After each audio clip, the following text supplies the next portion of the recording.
bavandimwe haruguru hari akantu numva tugomba gusobanura kurushaho.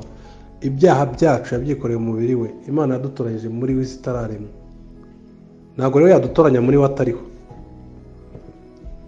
Rero bavandimwe, ngizi impamvu ni nyinshi. Bibiliya muri Timoteyo wa mbere 2 muzahasome 4:5 mvuga ngo kuko hariho Imana imwe n'umuhuza umwe, nawe ni umuntu, ari we Yesu Kristo. Rero niwe muhuza wenyine Imana yatanze munsi y'ijuru. Ibyakozwe n'umwa 4:12 dukwiriye gukirizwamo. Bibiliya iti niwe waremye byose kandi niwe byaremewe. Nguwo nyine buri kintu cyose Kristo, nabivuga gute bavandimwe, amagambo nyine ntabwo yabasha gukwiramo ubwiza bwa Kristo umucunguzi wacu n'umwami wacu.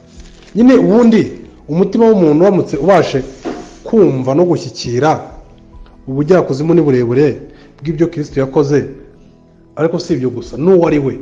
Urumva biratandukanye, hari who he is as a person, uwo ari we nk'umuntu, hakaba n'ibyo yakoze.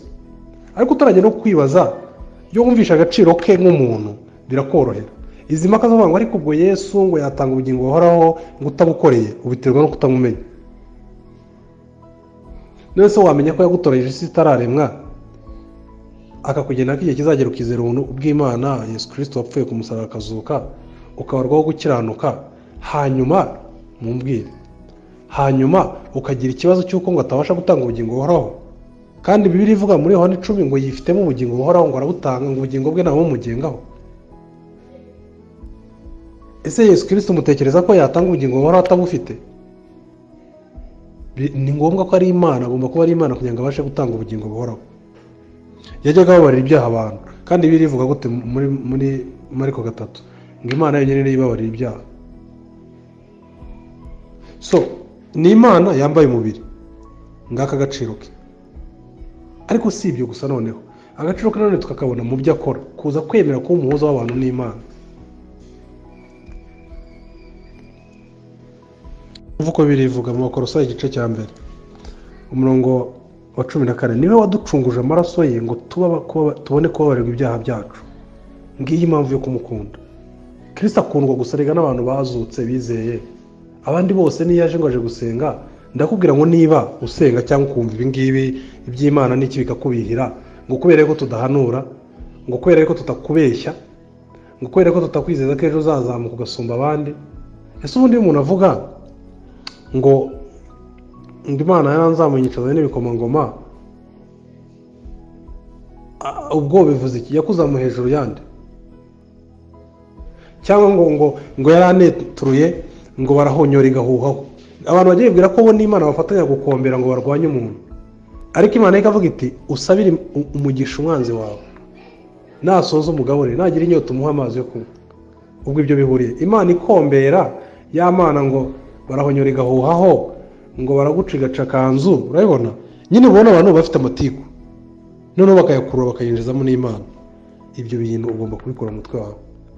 Hari abo nabonye badutse birirwa bavuga ngo nyine niba ari umurongo wa politiki uri muri leta n'uwayo wibizanamo Kristo, wigerageza kubipfunyereka mu byanditswe byera. Oya, Bibiliya ivuga umuntu umwe.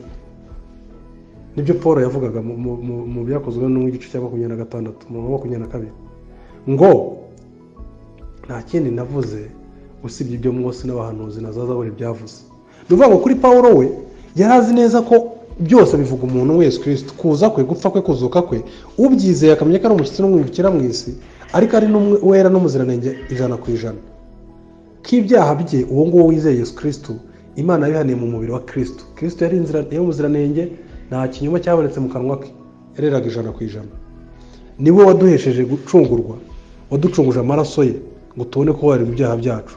Ni nawo shusho y'Imana itaboneka, niwe mfura mu byaremwe byose. Ubu bupfura si ubw'uko yaremwe, oya, niwe nyirabyo bwa mbere, nk'uko umwana w'imfura yagabanaga byose, akaba ari we ukuriye umuryango, ari n'ibyo nk'uko Isaka yagabanye ibya Aburahamu. Ariko akaba n'imfura ko Imana itekereza imibiri izaremwa, yatekereje bwa mbere umubiri w'uwiza umwana we wayazambara binyuze muri Mariya. Muri we nimo byose byaremewe, ari ibyo mu ijuru cyangwa ibyo mu isi, ibiboneka n'ibitaboneka. intebe z'ubwami n'ubwami bwose n'ubutware bwose. Niwe wabiremye byose kandi rero ni nawe byaremewe. Yabanjije byose kandi byose bibeshwaho nawe. Ni ukuvuga ngo Imana imaze kumutegura uwo mubiri yagennye ko ari uza kugira ngo ayifashe muri iki gikorwa kirema. Ibi ni byo twize mu ishohozamigambi ry'Imana, providence of God, cyangwa se eternal decree of God. Bavandimwe rero, uyu Kristo si ibintu twiga mu kirere ngo birangira. Uyu ni Kristo waremye byose kandi byose byaremewe we. Nta mukobwa uteye ukuntu waremewe wowe, nta muhungu uteye ukuntu waremewe wowe, nta mugore, nta mwana, nta mugabo. Ugomba kumenya iki ngiki kugira ngo ibyanditswe byera ntabwo byivuguruza. Niba ugiye gukunda umugore wawe, ugomba kubikundira Kristo. Ni ukuvuga ngo Kristo ni we shobuja. Ni ukuvuga ngo dore uko bimeze. Umusaza umwe bita Augustin yaravuze ngo agukunda gake umuntu ufite ikindi kintu akunda icyo ari cyo cyose atagikundiye wowe. Ni ukuvuga ngo niba nkunda umwana wanjye kubera ko ari ishema ryanjye, ngo ari rigase nzasiga, ngo batazamamba ikara, murabizi ibyo Kinyarwanda byose by'amanjwe. Icyo ni ikigirwamana. Ubwo ni ubwami bwanjye. Muzabibona abanyapolitike no ku isi hose, nigeze kubona muri Iraq n'ahandi, no kwitirira imihanda amazina yabo n'iki, baba bashaka nyine gusiga rigase. Amatorero akitirwa kwa runaka, kwa Masasu, kwa Gitwaza, kwa nde. Abera bukuri nka Calvin yaravuze ati naho muzanshyingura nimuzahandike, nimuzamenye, sinshaka kumenyekana. Luther yari yabuje kwita abaluterana. Paul murabyibuka avuga mu Bakorino igice cya 3 avuga ngo ariko nta soni mufite. Kefa ninde, njyewe ndinde, Petero ninde, Alexander ninde, mwabantu ninde twapfiriye? Hari uwabatijwe mu izina rya Paul, hari uwabatijwe mu izina rya Kagabo, hari uwabaje mu izina ry'undi wari wese. Mwarayirozwe. Niki bashakaga abavandimwe?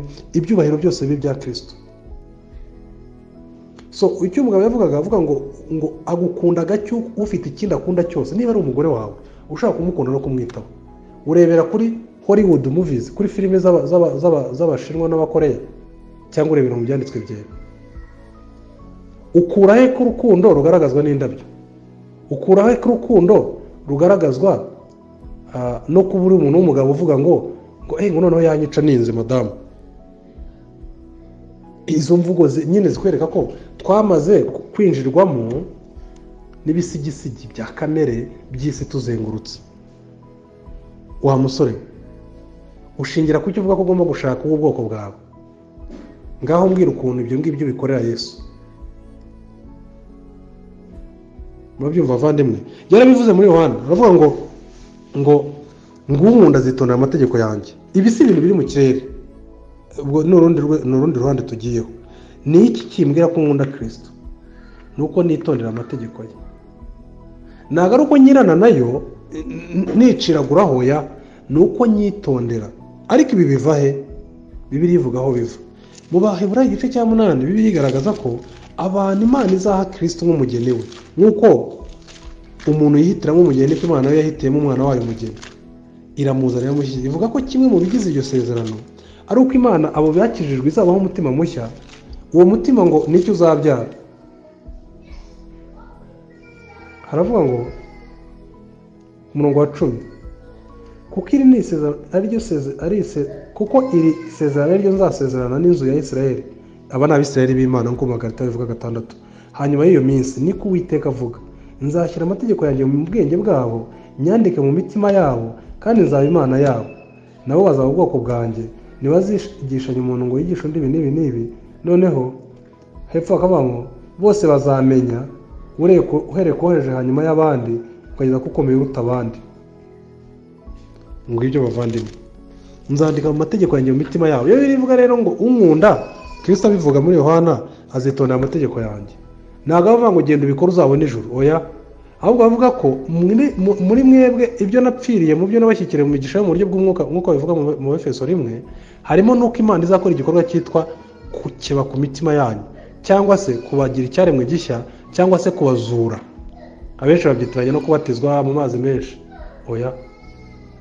ni umwuka wera uza kuno umuntu akubwiriza ijambo ry'Imana akaguhumura ukabona ibyo wiga mu ijambo ry'Imana ni ukuri kurusha ibyo wize kuri diplome utunze. Ni ukuvuga ngo diplome utunze uyibonamo ibibazo. Urugero, niba se warize bakwigisha ko umuntu akomoka ku ngagi bakaguha diplome kubera ko warangije ibyo, ntubibona ko birimo ikibazo?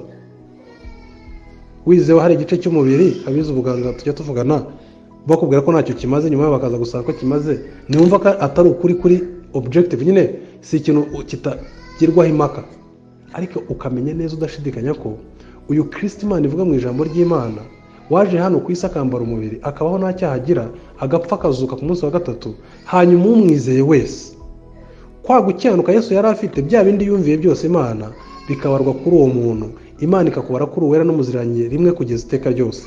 Ibyo ukabyizera kurusha ibyo wiyita ngo ngende doctor, ngende engineer, content wize ukumva